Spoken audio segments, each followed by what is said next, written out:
ഡോക്ടറെ കൈയോടെ പൊക്കിയാൽ മറ്റേ തലയ്ക്കൽ സംസാരിച്ചവന് നോട്ട് നൗ.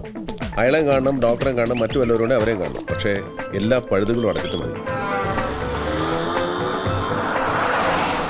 ബോധപൂർവമല്ല എന്ന് ഡോക്ടർ പറഞ്ഞെങ്കിലും ബോധപൂർവം തന്നെയാണ് തെറ്റ് തിരുത്തിയെന്ന് നമുക്ക് സംശയിക്കാം. അപ്പൊ മാണിക്കുഞ്ഞ് കൊല്ലപ്പെട്ടത് 10:30 തന്നെ, 11:15 11:30 ഇടയ്ക്കല്ല. അലക്സ് പറഞ്ഞത് സത്യമാകൂ sir? May or may not. അപ്പൊ മാണിക്കുഞ്ഞ് തന്റെ ചോരപ്പാടിൽ എഴുതിയ ഈശോ ആര്? വേറെ ഈശോ ഉണ്ടോ? ആ ഈശോയും മാണിക്കുഞ്ഞും തമ്മിൽ എന്ത് ബന്ധം? തീർച്ചയായും പോലീസ് എന്ന് പറഞ്ഞതുപോലെ മാണിക്കുഞ്ഞ് ദൈവത്തെ ഓർത്ത് എഴുതിയൊന്നുമല്ല. ആണെന്ന് ഞാനും വിശ്വസിക്കുന്നില്ല. പക്ഷേ തൽക്കാലം ഈശോ ഒരു ഊരാക്കുടുക്ക് തന്നെയാണ്. സർ, കേട്ടിടത്തോളം ഈ മാണിക്കുഞ്ഞ് വലിയൊരു ഫൈനാൻസറാണ്.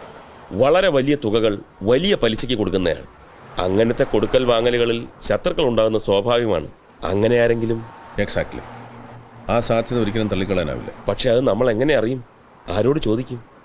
മാണിക്കുഞ്ഞിനോട് അടുപ്പമുള്ള അയാളുടെ staff, somebody like that. Chacko, question ചെയ്യാനുള്ളവരുടെ ഒരു ലിസ്റ്റ് ഉണ്ടാക്കണം. സർ.